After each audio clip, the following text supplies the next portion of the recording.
Hello, on se retrouve aujourd'hui pour le 20e épisode de podcast et on va parler de FOMO. Plus particulièrement du fait que je n'ai plus de FOMO. C'est un épisode que je voulais absolument faire mais que je savais pas trop comment construire parce que on verra ça plus tard dans l'épisode, mais je ne comprends pas trop ce qui s'est passé dans ma tête. Je vais commencer par vous expliquer ce que c'est la FOMO, d'où ça vient, la définition, etc. On va parler de mon expérience avec la FOMO. Et ensuite, pour finir, on va parler comment j'ai réussi à en sortir de cette FOMO, de cette putain de FOMO. Voilà, c'est parti, on peut commencer. Alors, tout d'abord, la FOMO, c'est quoi? Je suis allée voir sur Le Monde, c'est une source fiable normalement, voilà.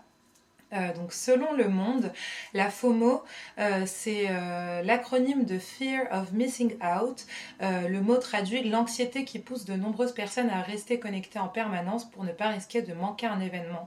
C'est la peur de rater quelque chose. Littéralement, Fear of Missing Out, c'est la peur de rater quelque chose. Donc moi, personnellement, la FOMO, c'est quelque chose qui m'a suivi vraiment pendant des années. J'ai toujours été la reine de la FOMO parce que je ne pouvais pas littéralement rater quoi que ce soit un verre en terrasse, que ce soit une soirée, que ce soit même un événement des plus bidons. J'avais énormément de mal de les rater parce que j'avais toujours peur de rater quelque chose. Euh, la FOMO, on la retrouve aussi sur plusieurs aspects, hein. C'est aussi la peur de rater, pas forcément dans les événements de sortie, c'est aussi la peur de rater quelque chose même sur son téléphone, hein. La peur de rater des trends, la peur de rater des informations, la peur de rater... bref, c'est juste la peur de rater quelque chose de manière générale. Et moi, j'ai toujours été extrêmement touchée par cette FOMO. Euh, donc... euh, je vous explique un petit peu mon histoire. En gros, je suis arrivée en France à 18 ans, donc normalement ça vous le savez. Attendez, il faut que je tousse.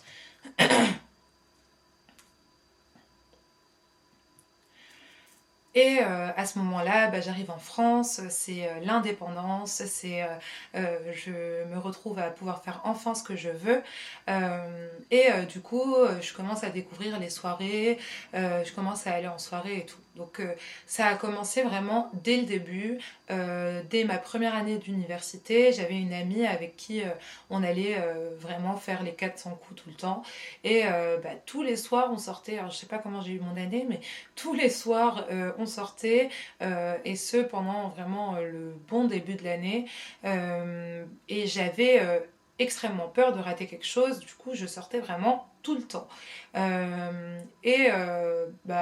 Ça a continué comme ça, donc j'ai découvert, ça a été mes premières soirées en boîte de nuit. Oui, moi, mes premières soirées en boîte de nuit, elles ont eu lieu à 18 ans, je suis quelqu'un de très responsable.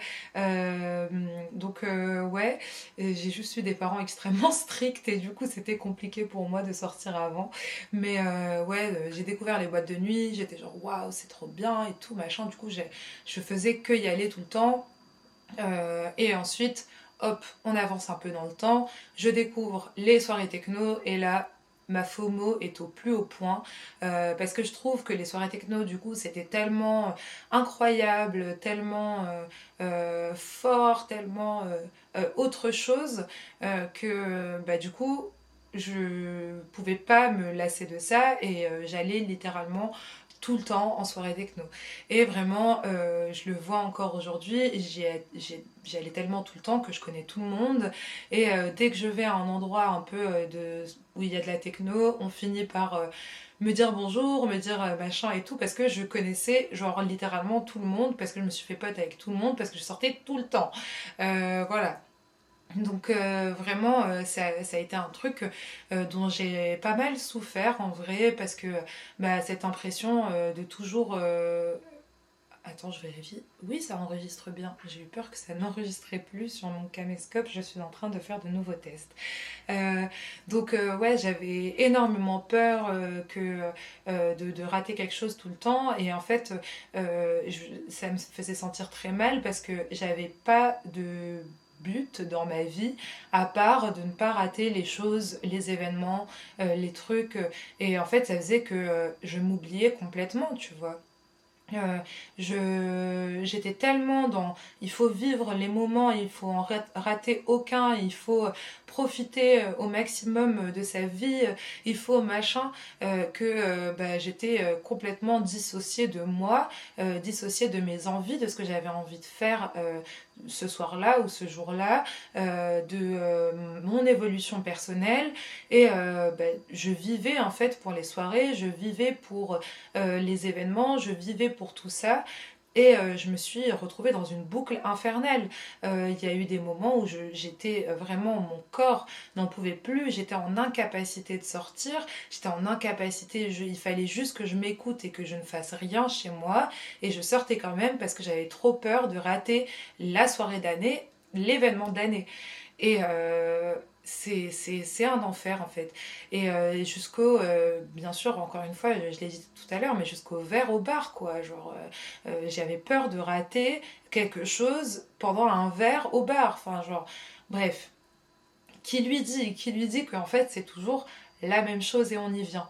En fait, j'ai fini par me rendre compte que c'était pas l'événement qui était incroyable, c'était pas le, le- enfin, le fait de devoir absolument ne pas rater cet événement-là, ce truc-là qui est incroyable, c'était ce que je faisais du moment. Et en fait, cette réflexion, elle est venue, elle a pris beaucoup de temps à arriver parce que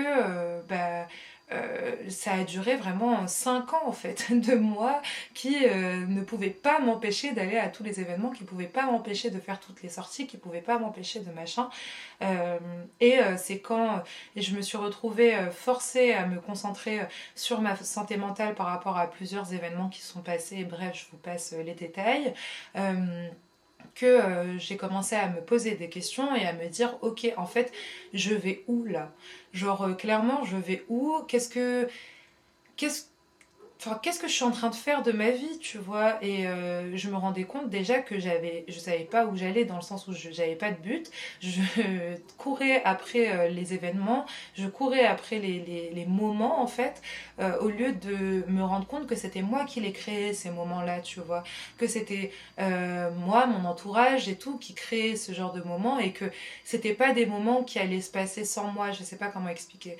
Mais genre, à partir du moment où j'ai commencé à rater certaines soirées, à partir du moment où j'ai commencé à m'écouter littéralement, et que les gens, bah, je les entendais parler de la soirée qu'ils avaient passée où j'étais pas là, je me rendais compte qu'en fait c'était pas si grave et qu'en vrai ça allait et que moi j'avais en souvenir, genre limite je pouvais renchérir sur ce qu'il disait en mode ah putain mais ça me rappelle cette soirée là qui était incroyable, ah ouais c'est vrai qu'elle était incroyable et puis ça repartait tu vois. Et en fait ça a été vraiment, ça s'est fait sur 2 points. Ça s'est fait sur le fait que je me suis concentrée sur moi, mes envies, mes besoins, ce que j'avais vraiment envie de faire au fond de moi, et sur la recherche de soi, la recherche de où est-ce que je vais, la recherche de juste qu'est-ce que je vais faire de ma vie, quoi. Et en fait, je pense que ça vient aussi avec énormément de maturité déjà, parce qu'aujourd'hui j'ai 23 ans et je peux pas me permettre d'avoir comme seul but dans ma vie de courir après les soirées. Non pas que ce soit pas quelque chose, enfin non pas que ce soit hyper grave de faire ça, tu vois, mais quand même, tu vois, genre, à un moment, tu te prends une petite claque et tu te dis, waouh, en fait, en vrai, là, c'est chaud, tu vois. Euh, Et ouais, je me suis rendu compte que les plus belles soirées, les plus beaux événements, bah, je pense que je les avais déjà vécus et je pouvais en vivre encore de nouveau, mais ça serait quand moi j'aurais décidé de les vivre et ça serait quand moi je le ressentirais, tu vois. On va faire un épisode sur l'intuition aussi et sur comment j'arrive à sentir un peu tout ça, on va dire. Mais c'est vrai que moi c'est devenu aujourd'hui vraiment une question de feeling en fait. Est-ce que je sens que ça vaut le coup d'y aller? Est-ce que, et je dis pas, enfin tu vois, ça peut paraître assez triste dit comme ça, ouais, enfin je pense avoir vécu tous les meilleurs événements de ma vie. Non, c'est juste les plus beaux événements, les meilleurs événements, ceux auprès desquels je courais tellement, tu vois, bah en fait je les ai déjà vécus.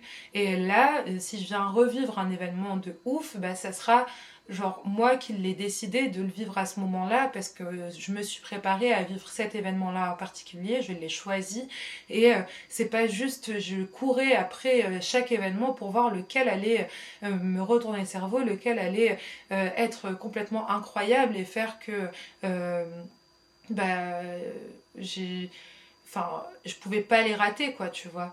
Bref, du coup, ouais, je pense que le conseil clairement que j'aurais à donner sur ça, ça serait de bah, déjà prendre du recul, en fait, dézoomer, faire en sorte de se dire que bah, en vrai c'est pas grave et genre c'est hyper ok de rater un événement, que tu ne vas pas en mourir, que ça va aller, que c'est juste un événement, c'est juste une sortie, c'est juste et enfin vraiment dézoomer et prendre le truc plus de haut, tu vois.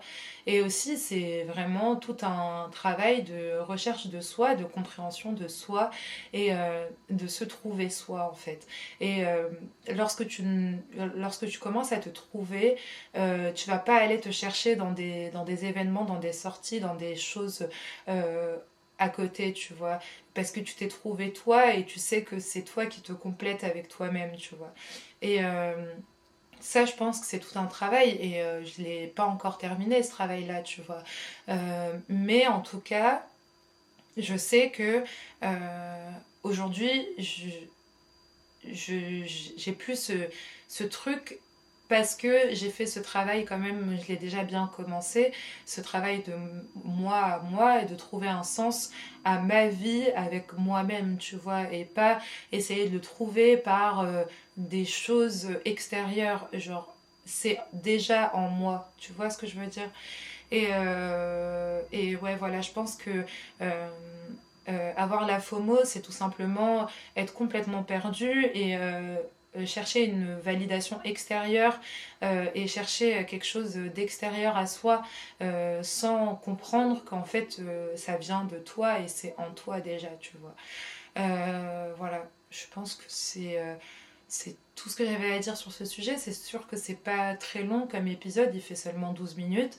Mais je tenais quand même à exprimer ma réflexion sur ce sujet euh, parce que je trouve ça important et aujourd'hui on est dans une société de consommation, de surconsommation dans laquelle il faut absolument qu'on soit présent à tout, qu'on fasse tout, qu'on expérimente tout et en fait je pense que le plus important c'est de dézoomer de tout ça, se recentrer sur soi et comprendre que les choses bah, viennent de nous et c'est nous qui décidons quand est-ce qu'on veut vivre des choses ou pas et quand est-ce qu'on veut rechercher certaines choses et où on va les chercher, tu vois.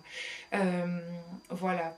J'espère que tu as passé un bon moment et on va essayer de se retrouver la semaine prochaine pour un nouvel épisode.